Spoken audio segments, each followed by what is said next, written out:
I never believed in the power of cursed objects until I found an old wooden doll at a yard sale last summer.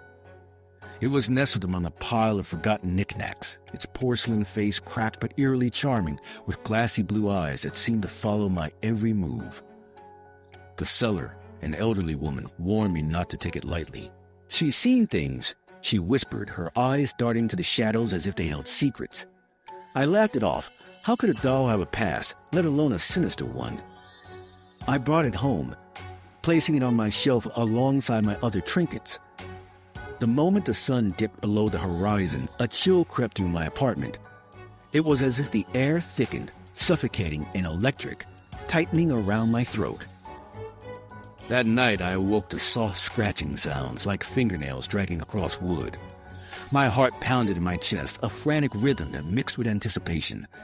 Glancing towards the shelf, I gasped. The doll was no longer seated as I had left it. She was standing, her head tilted slightly, as if straining to listen to something I couldn't hear. I blinked, disbelief gnawing at the edges of my sanity. What I thought was innocence morphed into something unfathomable. The scratching grew louder, now accompanied by a low, melodic hum that sent shivers racing down my spine. The tone resonated deep in my bones, an eerie lullaby, one I didn't know yet felt intrinsic to my very being. Days turned into restless nights as nightmares clouded my mind. Every time I passed a doll, I felt an undeniable pull, a whisper urging me to come closer, to listen, to surrender something I couldn't grasp. I tried to rid myself of her, tossing her into the trash, but each time I turned away, she'd be back on the shelf, a silent guardian of some dark truth.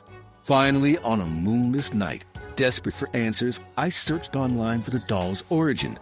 To my horror, I stumbled upon an old news article detailing a tragic tale, a child who had once owned her, a girl who mysteriously vanished without a trace. They say her spirit lingered, trapped within the doll, seeking to escape her fate. As I sat alone in my dim apartment, the realization dawned upon me the stories were true. The doll wasn't just a relic. She created a darkness that yearned for release, and I was inextricably tied to it. What I thought was a mere treasure had awakened something primal, something that refused to let go. And as I turned to face her one final time, I knew that whatever awaited me in those glassy blue depths, I would never escape the pull of her cursed embrace.